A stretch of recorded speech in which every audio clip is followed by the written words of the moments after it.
My wife secretly tried to sell our house to run away with her lover. I exposed them and left her without a home or a future. My name is Dan. I'm 35. And yes, I thought my life was the quintessential American dream. A cozy house with a white picket fence, a job that could be called stable, and Sophie, my wife, 32. We always looked like the couple from the commercials. Those smiling, happy folks, sipping coffee on the porch and waving at neighbors. We were that couple whose laughter echoed in the yard on lazy Sundays, who threw barbecue parties where friends would say, "You two are perfect." But reality, as I would learn, had a way of stripping away the picture-perfect veneer and revealing cracks deep enough to swallow you whole. It turned out my life wasn't just less than perfect, it was more like a cheap thriller, with drama that bordered on absurdity. It started with the small things, the subtle shifts that make you pause. You know that feeling when someone you've shared your life with for years starts behaving different? Not the kind of different that comes from stress or a bad day at work, but a difference that gnaws at you in the dark, refusing to let you rest. That's what I noticed. Sophie began staying out later than usual, her excuses draped in professional jargon. Work emergencies, client meetings, tight deadlines. I'm not the suspicious type, the kind of husband who assumes every late night is an affair. No, that's never been me. If she needed to go above and beyond for her job, fine. I respected her drive. But it wasn't just the late nights. It was her phone calls. They became quieter, more guarded. When her phone rang, she'd move to another room, throwing quick glances over her shoulder like someone about to rob a bank. I'd catch snatches of whispered conversations, phrases that seemed innocent yet were laced with tension. Yeah, I'll be there soon," she'd say, her voice tight and unnatural.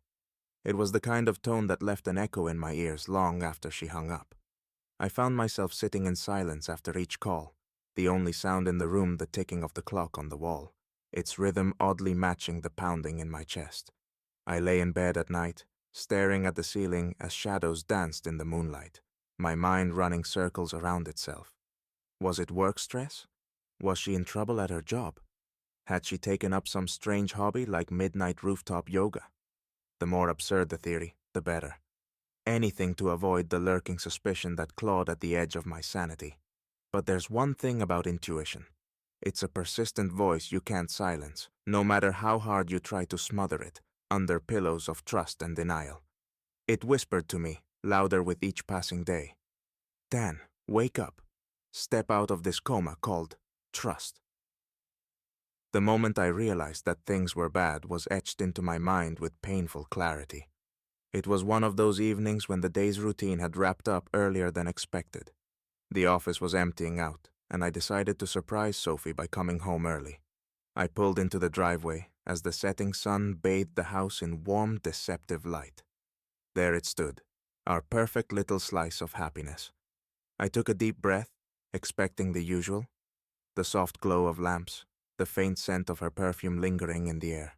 But as soon as I opened the front door, I was met with silence. The kind of silence that prickles your skin and sends a chill crawling up your spine. Then I heard her voice, low, tense, unlike anything I'd heard from her before. I froze in the hallway, my briefcase slipping from my grasp and landing with a muffled thud on the carpet. My heart thumped in my chest, an erratic drumbeat that nearly drowned out the sound of her words. She was speaking in a tone so hushed it was almost conspiratorial, as if she was afraid the walls might eavesdrop. I strained to catch the snippets of what she was saying, phrases wrapped in urgency, numbers, locations, plans. My mind raced, piecing together the fragmented words and forming a picture I didn't want to see. "Dan, you're in deep!" my instinct screamed at me. "Run or brace yourself." Every fiber of my being wanted to storm into the room, confront her, demand an explanation. But instead I stood there, back pressed against the cold wall, listening like a coward, as if doing so would make sense of the chaos swirling inside me. In that moment, it hit me. We were no longer the smiling couple on the porch, the carefree duo at summer barbecues. We were something else entirely. We were strangers standing on the precipice of a revelation that could destroy everything we had built. One day, I came home earlier than usual, thinking about how nice it would be to collapse on the couch, shoes kicked off, and zone out in front of the TV with some mindless show. It had been one of those days at work where the minutes felt like hours, and the thought of unwinding at home was the only thing keeping me sane. But when I stepped inside, the familiar comfort I expected was replaced by something else. The soft murmur of voices came from the kitchen, so low that at first I thought I was imagining it. But as I stood there listening, I realized it was real. The whispers were urgent, nervous, and they made me freeze mid-step.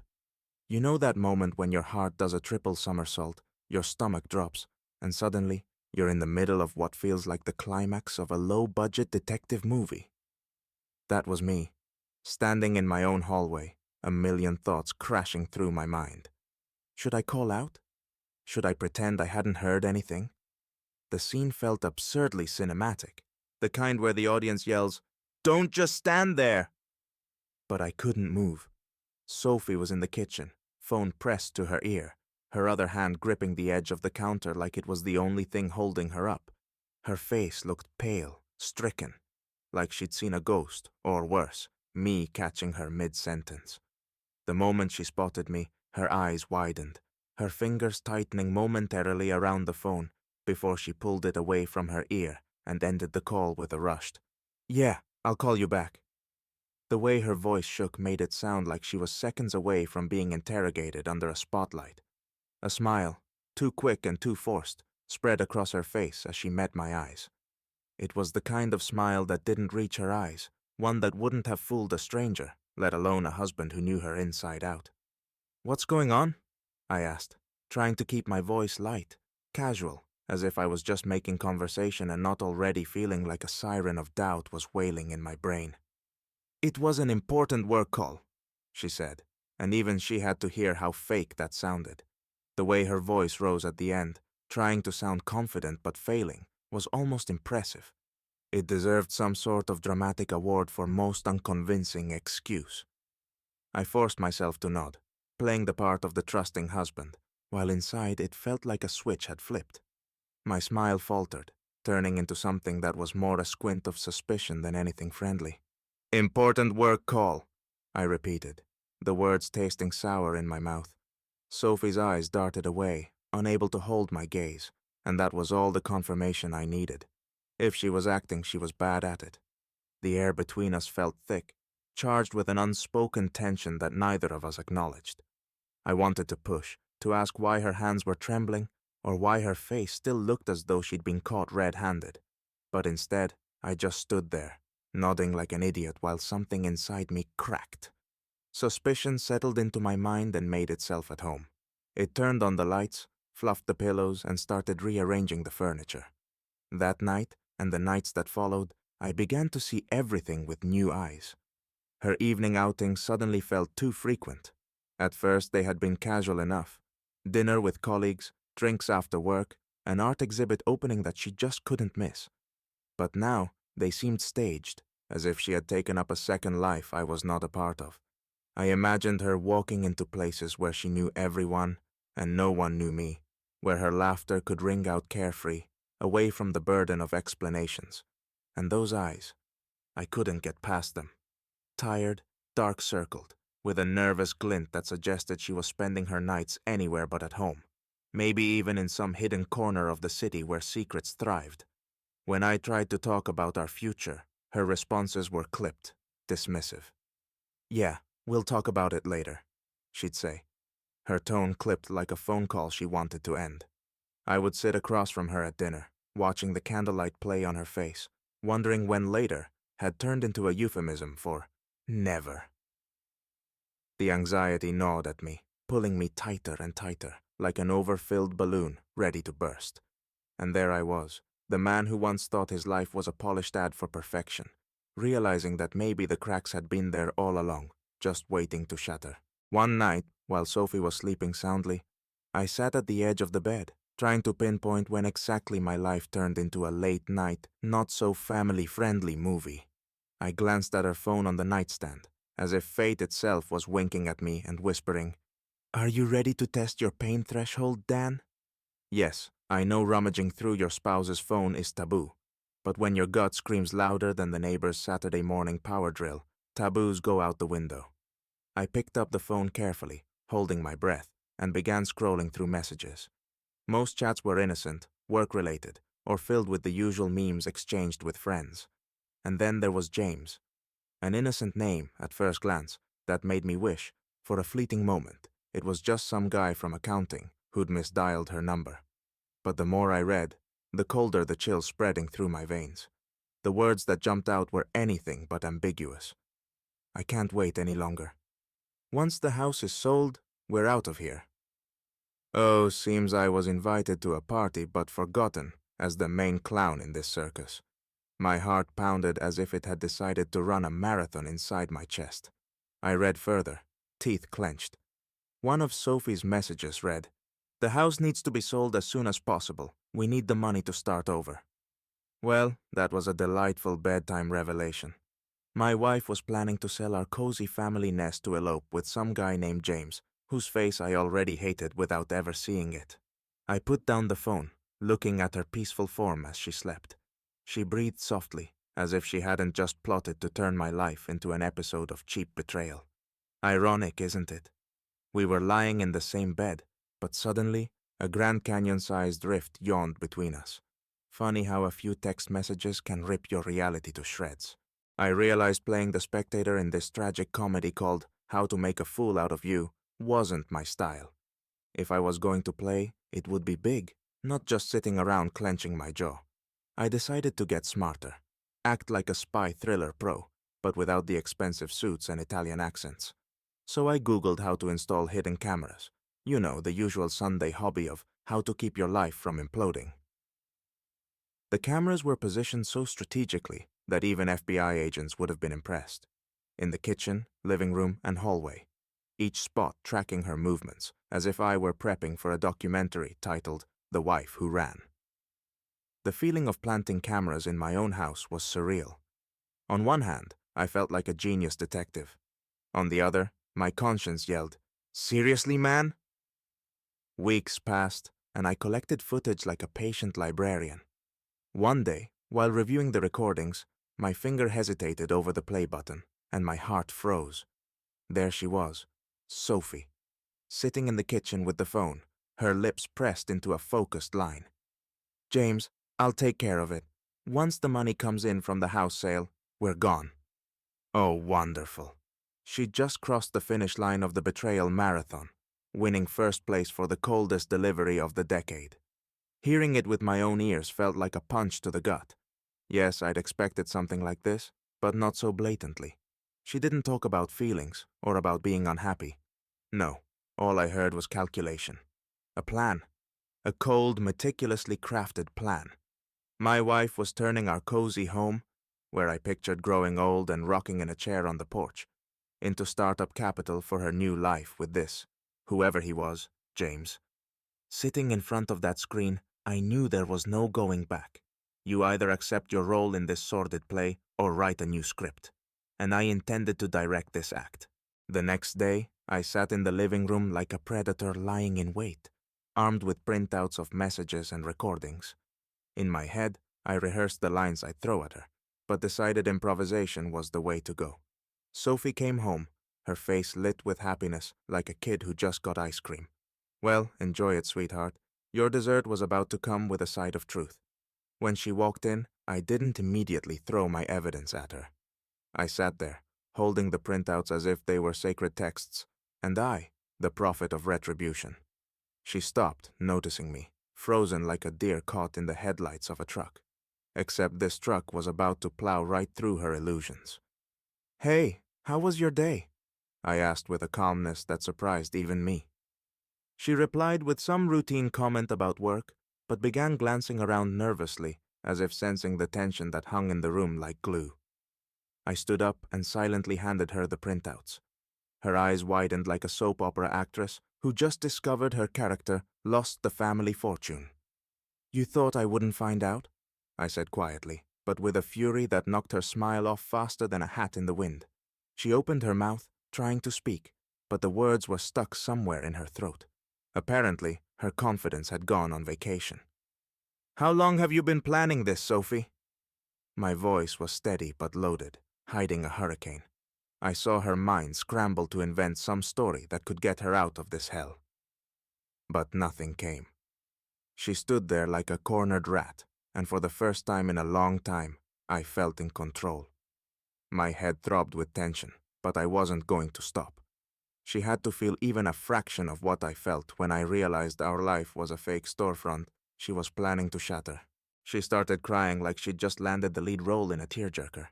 The tears flowed, smudging her makeup, and I couldn't help but think, wow, what a show.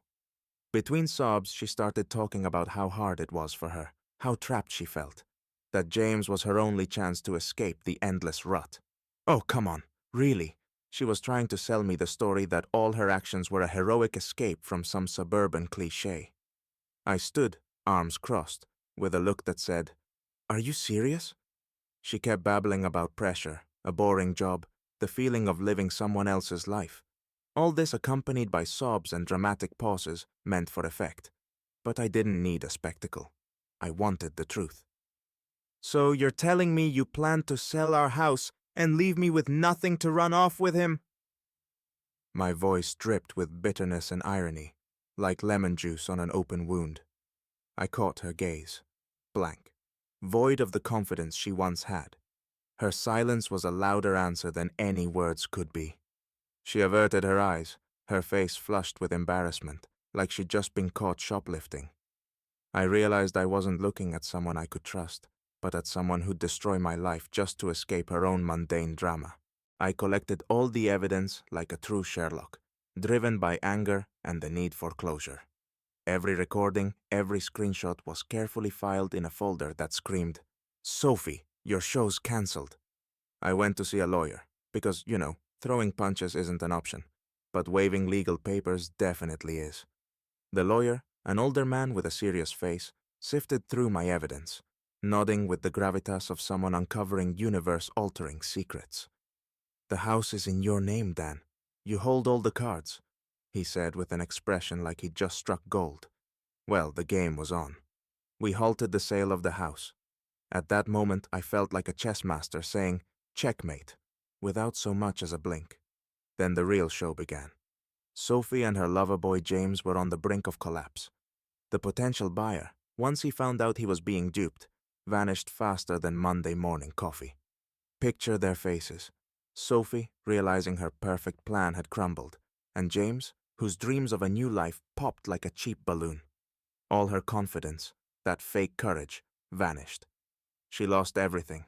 The house, the money, her already tarnished reputation, which was now the woman who tried to sell her husband's house to run away with her lover. And you know what? I felt satisfaction. Not glee, but satisfaction. Because I did what I needed to do to protect my future. Forgiveness? Oh, that wasn't on the table. Forgiving her would be like inviting a shark back for a swim and hoping it suddenly turned vegetarian. I knew I had to move on, but from that point, I was no longer Dan, the guy who believed in fairy tales of everlasting love. I was Dan, who learned trust is fragile, and if you lose it, be ready to watch everything fall apart with no restart button. Sophie moved in with her friend Linda, whose life was the opposite of all those perfect little Instagram posts my ex-wife adored. You see, Linda was the kind of girl who thought a folding plastic chair was luxury furniture, and 2-day-old pizza was a delicacy. So, imagine Sophie's shock when her stilettos and pricey dresses met a world where the couch doubled as a bed and a dining table. James, her so-called knight in a second-hand sedan, vanished the moment he realized she was no longer useful. Apparently, he'd been hoping for a fairy tale with gold castles, but ended up with utility bills and solo red cup parties. Justice? Yes, please. And me? I started a new chapter. Picture this. Me, coffee in one hand, house keys in the other, shedding the remnants of a life like an old, worn-out t-shirt. Peace and quiet now reigned in my home. What I once mistook for boredom, I now cherished as life's greatest blessing. I knew I was free from lies, drama, and the cheap theatrics Sophie loved to play out. Sometimes I'd see her around town. She walked like a ghost, eyes vacant and lifeless, no longer putting on a false shine. Her confident strut now resembled the shuffle of someone who's lost everything but is too proud to fall face first into the mud. Did I feel regret? Honestly, no. This was her creation, her ruins, her downfall. Sophie was left with nothing, and she deserved every second of that silent finale.